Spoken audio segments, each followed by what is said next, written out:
Diwali special કંદોઈવાડાની દુકાન પર મળે તેવો આપણે આજે ઘરે મોહનથાળ બનાવીશું। મોહનથાળ ઘરે બનાવવો ખૂબ જ ઈઝી અને સિમ્પલ છે। તો હેલો ફ્રેન્ડ, સ્વાગત છે તમારું મારી યુટ્યુબ ચેનલ જ્યોત્સનાસ ફ્યુઝન રેસીપીમાં। ચેનલમાં નવા હોય તો ચેનલને લાઇક, શેર અને સબસ્ક્રાઇબ કરજો। બેલ આઇકોનને જરૂરથી પ્રેસ કરશો જેથી આવનારી નોટિફિકેશન તમને મળતી રહે। અને આપણે તેમાં એક સિક્રેટ વસ્તુ એડ કરવાના છે જેથી કંદોઈવાડાની દુકાન જેવો જ એકદમ સોફ્ટ અને કણીદાર મોહનથાળ તૈયાર થશે। એમાં કોઈ જાતના માવો, મિલ્ક પાવડર કે કન્ડેન્સ્ડ મિલ્કની જરૂર નહીં પડે। મોહનથાળ બનાવવા માટે ધાબો કઈ રીતે પાડવો, તેને કઈ રીતે પ્રોપર શેકવો, તે બધી પરફેક્ટ રીત હું તમને આપીશ। આપણે આજે બધા જ લોકો સરળતાથી બનાવી શકે તેથી ઓછી ક્વોન્ટિટીમાં એકદમ સોફ્ટ મોહનથાળ તૈયાર કરીશું। મોહનથાળની પરફેક્ટ ચાસણી કઈ રીતે બનાવી તે હું તમને પ્રોપર રીતથી બતાવીશ। તો ચાલો મોહનથાળ બનાવવાનું શરૂ કરીએ। બજારમાં આ રીતે સહેલાઈથી બેસન મળતું જ હોય છે, તો આપણે તેમાંથી જ મોહનથાળ બનાવીશું। માપમાં જોઈએ તો 250 ગ્રામ જેટલો અને આપણે તેમાં 2.5 કપ જેટલો આ રીતે બેસન એક મિક્સિંગ બાઉલમાં લઈ લઈએ।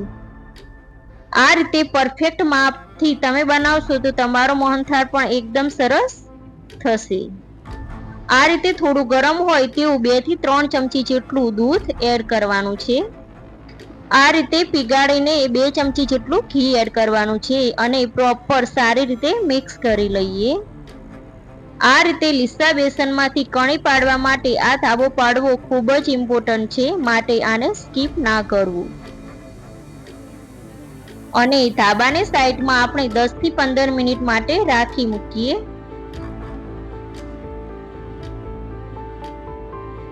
15 મિનિટ માટે આ રીતે આપણે ધાબો પડીને સાઈડમાં રાખેલું તે બેસનને આ રીતે ચાળણીની મદદથી સરસ ચાળી લેવાનું છે જેથી તેમાંથી કણી પડશે। જો તમે મિક્સર જારમાં ગ્રાઇન્ડ કરવા માંગતા હોય તો મિક્સર જારને ચાલુ બંધ કરતા જઈ પ્લસ મોડમાં આ રીતે સરસ ગ્રાઇન્ડ કરી લેવાનું છે। તમે જોઈ શકો છો કે સરસ આ રીતે કણી પડી ગઈ છે। હવે આપણે આ બેસનને શેકવા માટે 1 વાટકી જેટલું ઘી લેવાનું છે, તે આ કડાઈમાં એડ કરી દઈએ। આપણે આ રીતે શુદ્ધ દેશી ઘી લીધેલું છે, તેમાં બેસનને એડ કરી અને સરસ શેકી લઈએ।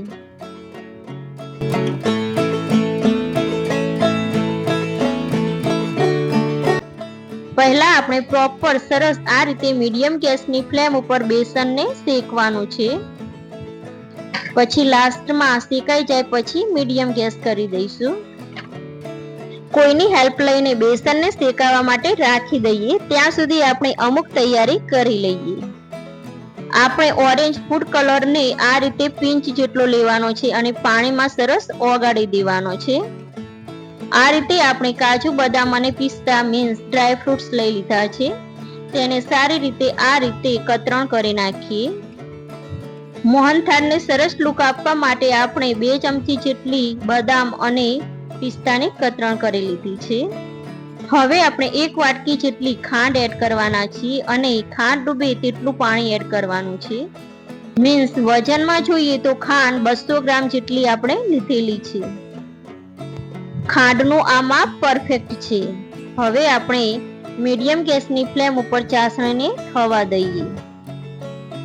વચ્ચે આપણે બેસનને ચેક કરી લઈએ। તમે જોઈ શકો છો કે પ્રોપર સરસ બેસન શેકાઈ ગયું છે।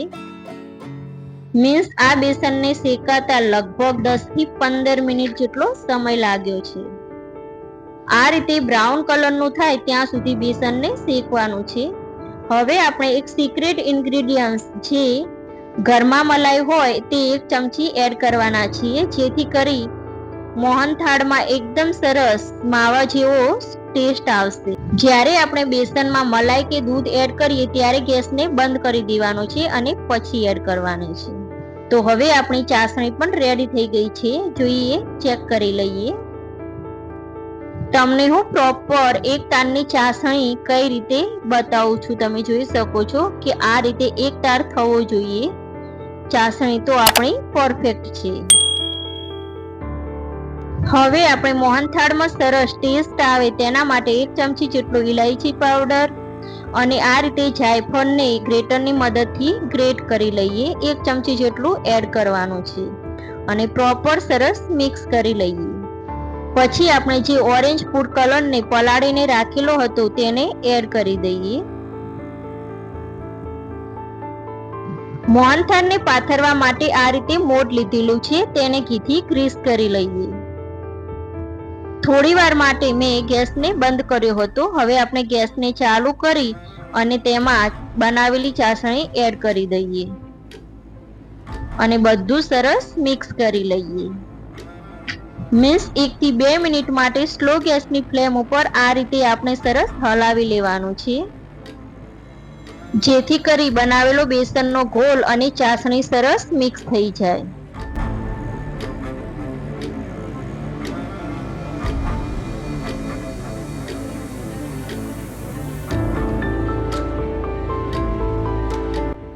હવે આપણે બનાવેલા મોહનથાળને આ રીતે મોલ્ડમાં પાથરી દઈએ. હવે આપણે ઉપરથી ડ્રાય ફ્રૂટ્સથી ગાર્નિશિંગ કરી અને આ રીતે મોહનથાળને 3 થી 4 કલાક અથવા તો નાઇટ માટે મૂકી રાખવા. તો મેં આ રીતે 1 નાઇટ માટે સરસ મોહનથાળને મૂકી દીધો હતો અને તેના પીસ પણ પાડી લીધા છે, જે વિડીયોમાં સ્કીપ થઈ ગયું છે. તમે જોઈ શકો છો કે એકદમ સરસ એવો કંદોઈવાડાની દુકાન જેવો દિવાળી સ્પેશિયલ હોમમેડ મોહનથાળ બનીને રેડી થઈ ગયો છે. તો તમે પણ આ દિવાળી સ્પેશિયલ હોમમેડ મોહનથાળ બનાવવાનું ચૂકતા નહીં, ચોક્કસથી ટ્રાય કરજો. તમને હું પ્રોપર બતાવું. તમે જોઈ શકો છો કે એકદમ સરસ કણીદાર અને મોઢામાં મૂકતા જ ઓગળી જાય તેવો મોહનથાળ બનીને રેડી થઈ ગયો છે. તમને એક પીસને આ રીતે તોડીને બતાવું. તમે જોઈ શકો છો એકદમ સરસ કણીદાર અને સોફ્ટ આપણો મોહનથાળ બનીને રેડી થઈ ગયો છે.